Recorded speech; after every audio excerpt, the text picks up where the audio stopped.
뉴스야 시작합니다. 정치부 최지영 기자 나와 있습니다. 첫 번째 물음표 볼까요? 네, 첫 번째 물음표는 임종석과 이재명의 앙금입니다. 민주당 내 운동권 그리고 친문계 핵심이라고 할 수 있는 임종석 전 비서실장인데 아직 당내에서 공천이 불투명한 상황이라고요? 네, 맞습니다. 이재명 대표 측을 비롯한 친명계는요. 임 전 실장이 86세대 운동권과 또 문재인 정부의 상징성이 큰 만큼 윤석열 정부 심판 구도가 흐트러질 수 있다. 이 이유를 가장 큰 공천 반대의 이유로 꼽고 있습니다. 무엇보다 중성동갑은 홍익표 원내대표가 지역구를 옮기면서 전략 지역으로 선정이 되는 게 기정사실된 상황에서 임 전 실장이 출사표를 낸 것 자체가 욕심이 과했던 것이다. 이런 지적도 하고 있는데요. 그런데 당내에서는 두 사람의 과거 악연에 더 주목하는 시선도 있습니다. 두 사람 사이에 무슨 일이 있었습니까?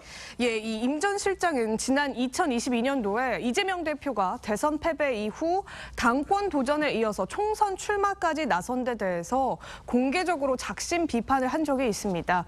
같은 식구가 이런 행동을 하면 창피하고 부끄러워서 어디라도 숨고 싶다면서 이재명의 민주당이 아닌 민주당의 이재명으로 돌아오라 이렇게 지적한 겁니다. 창피하다고 했을 정도면 강한 비판인데 그 당시에 임 전 실장은 비서실장이 아닌 야인 상태였죠. 네, 맞습니다. 이 임 전 실장은 그보다 앞서서 이재명 대표가 경기도지사였던 시절에도 내놨었던 이 기본소득 공약에 대해서도 비판하기도 했었습니다.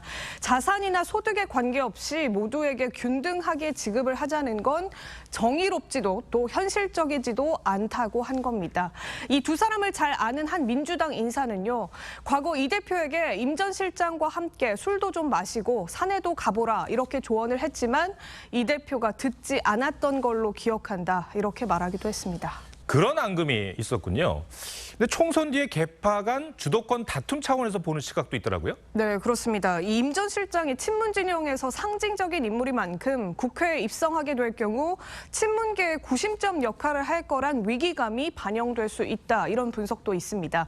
친명 지도부는 임 전 실장이 상대적인 험지로 꼽히는 서울 송파갑으로 지역구를 아예 옮기거나 그렇지 않으면 공천에서 원천 배제하는 방안을 검토하는 걸로 알려졌습니다.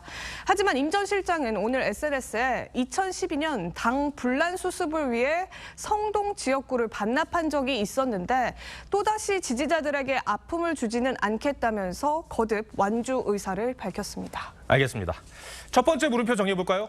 네, 첫 번째 물음표 임종석과 이재명의 앙금의 느낌표는 집안 싸움에 날샌다로 하겠습니다. 네.